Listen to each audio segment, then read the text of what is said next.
দক্ষ এই ধরনের নেতৃত্ব না থাকার কারণে আজকে দেশের এই দুরবস্থা। তা আমরা চাই আগামী দিনে একটা যোগ্য নেতৃত্ব আসুক, যারা এই ফুটপাতে পড়ে থাকা মানুষের অধিকার দিবে। ও আল্লাহ, কি কষ্টে আছে। সালাম আলাইকুম, ঘুমাই গেছেন? এই ভাইয়া, আমরা জামাতের পক্ষ থেকে আসছি আপনার জন্য। একটা কম্বল দিয়ে গেলাম। হ্যাঁ, আপনাকে রিক্সা চালান সবাই? ও, জামাতের পক্ষ থেকে। হ্যাঁ, দেন দেন, কই মশলাই দেন দেন। আসসালামু আলাইকুম রহমতুল্লাহ। বাংলাদেশ জামাত ইসলামী আজকের যে প্রোগ্রাম করেছে, আজকের যে আয়োজন করেছে, ব্যাপক সাড়া জেগেছে বাংলাদেশে। আপনাদেরকে সেই সাড়া জাগানো চিত্রগুলো আপনাদেরকে দেখাতে চাই, যে ভিডিওগুলো, যে বক্তব্যগুলো, যে নিদর্শনগুলো, যে বাস্তবতাগুলো, যে সামাজিকতাগুলো, যে ইসলাম মানুষের রূপান্তরিত যেই কোরআনিক সংবিধানকে, রসুলের দিক রেখে যাওয়া সেই দিন ব্যবস্থাকে কীভাবে তুলে ধরছেন, আজকের সকল বিষয়ে তথ্যপূর্ণ আলোচনা নিয়ে আপনাদের সামনে এসেছি। সকলকে আজকের ভিডিওটি দেখার জন্য বিনয়ের সাথে অনুরোধ করছি।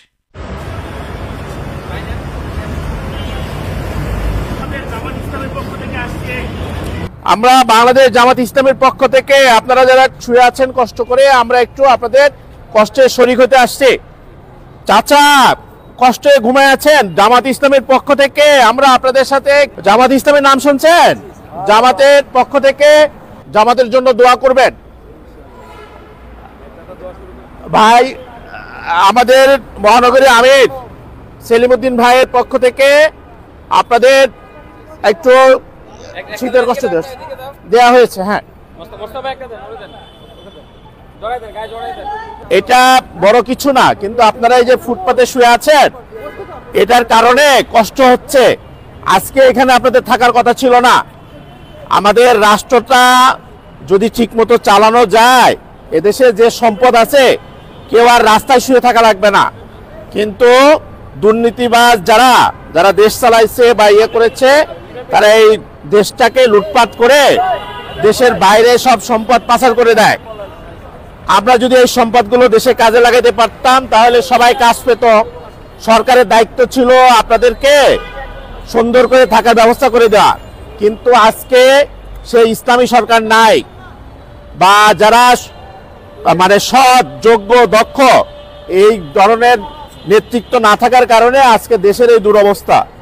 তা আমরা চাই আগামী দিনে একটা যোগ্য নেতৃত্ব আসুক, যারা এই ফুটপাতে পড়ে থাকা মানুষের অধিকার দিবে। ও আল্লাহ, কি কষ্টে আছে। সালাম আলাইকুম, ঘুমাই গেছেন?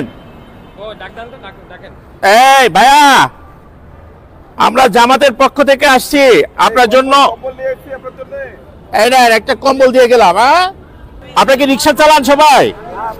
ও, জামাতের পক্ষ থেকে। হ্যাঁ, দেন দেন, কই মশলাই দেন দেন।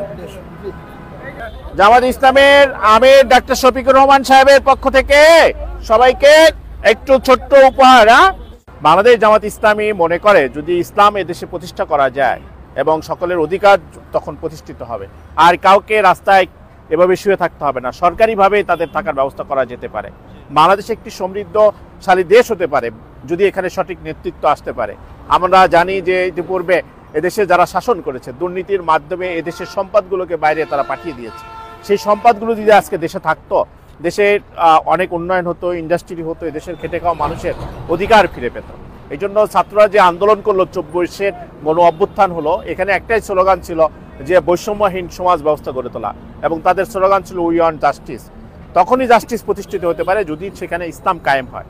এবং বাংলাদেশ জামাত ইসলামের স্লোগান হচ্ছে আল্লাহর আইন চাই, সৎলোকের শাসন চাই। আমরা বিশ্বাস করি আল্লাহর আইন এবং সৎলোকের শাসন প্রতিষ্ঠার মাধ্যমে এদেশের খেটে খাওয়া মানুষের, সকল মানুষের অধিকার নিশ্চিত হতে পারে, এবং সেটা কেবলমাত্র ইসলামই দিতে পারে। এই জন্য বাংলাদেশ জামাত ইসলামের পক্ষ থেকে আমরা সকলকে উদাত্ত আহ্বান জানাবো যে ছাত্রদের যে জীবন দেয়া এবং যে স্লোগান, সেই বৈষম্যহীন সমাজ গড়তে হলে এদেশের সৎ এবং যোগ্য দক্ষ লোকের হাতে নেতৃত্ব দিতে হবে। তাহলে এই খেটে খাওয়া মানুষের আর কোনো কষ্ট থাকবে না। আমরা সকল কর্মীদেরকে আহ্বান জানাতে চাই, আমরা আমাদের পার্শ্ববর্তী এলাকার এবং যেখানে যারা আছে আমরা ছুটে যাব সকল মানুষের, কেউ যেন একজন মানুষের জন্য শীতে কষ্ট না করে। জামাত ইসলামের এই যে কর্মসূচি শুরু হয়েছে শীতের শুরু থেকে এবং শেষ অবধি পর্যন্ত এটা চলমান থাকবে। আজকে ঢাকা মহানগরী উত্তরের অন্যতম একটি থানা উত্তরা পূর্ব থানায় এই আয়োজনটি করেছে। এই জন্য আমি উত্তরা থানা পূর্ব থানার আমি সহ যারা নেতৃবৃন্দ এখানে প্রায় শতাধিক ভাইয়েরা অংশগ্রহণ করেছেন সকলকে আন্তরিক মোবারকবাদ জানাচ্ছি যে আপনারা এই শীতের রাত্রে কষ্ট করে অসহায় মানুষের পাশে দাঁড়িয়েছেন। আপনারা ইতিপূর্বে আরও করেছেন এবং এই কাজগুলো আমাদের চলমান থাকবে ইনশাল্লাহ।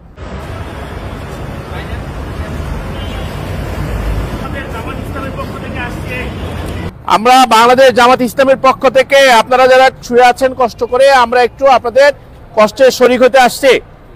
চাচা কষ্টে ঘুমায় আছেন, জামাত ইসলামের পক্ষ থেকে আমরা আপনাদের সাথে, জামাত ইসলামের নাম শুনছেন, জামাতের পক্ষ থেকে জামাতের জন্য দোয়া করবেন। ভাই আমাদের মহানগরী আমির সেলিমউদ্দিন ভাইয়ের পক্ষ থেকে আপনাদের একটু শীতের কষ্ট দেওয়া হয়েছে। হ্যাঁ,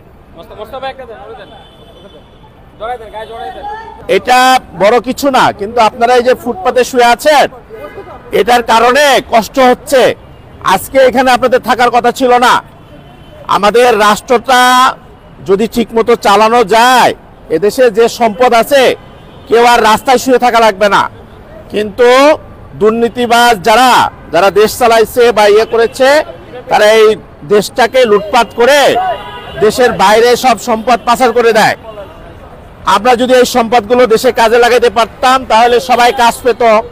সরকারের দায়িত্ব ছিল আপনাদেরকে সুন্দর করে থাকার ব্যবস্থা করে দেওয়া, কিন্তু আজকে সেই ইসলামী সরকার নাই বা যারা মানে সৎ যোগ্য দক্ষ এই ধরনের নেতৃত্ব না থাকার কারণে আজকে দেশের এই দুরবস্থা।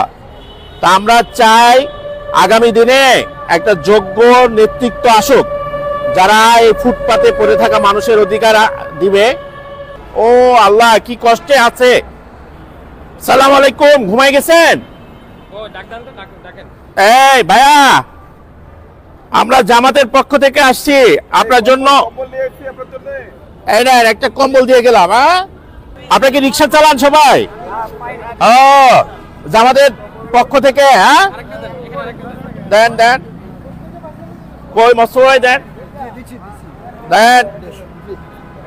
জামাত ইসলামের আমির ডাক্তার শফিকুর রহমান সাহেবের পক্ষ থেকে সবাইকে একটু ছোট্ট উপহার। বাংলাদেশ জামাত ইসলামী মনে করে যদি ইসলাম এদেশে প্রতিষ্ঠা করা যায় এবং সকলের অধিকার তখন প্রতিষ্ঠিত হবে, আর কাউকে রাস্তায় এভাবে শুয়ে থাকতে হবে না, সরকারিভাবে তাদের থাকার ব্যবস্থা করা যেতে পারে। বাংলাদেশ একটি সমৃদ্ধশালী দেশ হতে পারে যদি এখানে সঠিক নেতৃত্ব আসতে পারে। আমরা জানি যে ইতিপূর্বে এদেশে যারা শাসন করেছে দুর্নীতির মাধ্যমে এদেশের সম্পদগুলোকে বাইরে তারা পাঠিয়ে দিয়েছে। সেই সম্পদগুলো যদি আজকে দেশে থাকতো, দেশের অনেক উন্নয়ন হতো, ইন্ডাস্ট্রি হতো, এদেশের খেটে খাওয়া মানুষের অধিকার ফিরে পেত। এই জন্য ছাত্ররা যে আন্দোলন করলো 24-এর গণ অভ্যুত্থান হলো, এখানে একটাই স্লোগান ছিল যে বৈষম্যহীন সমাজ ব্যবস্থা গড়ে তোলা, এবং তাদের স্লোগান ছিল উই ওয়ান্ট জাস্টিস। তখনই জাস্টিস প্রতিষ্ঠিত হতে পারে যদি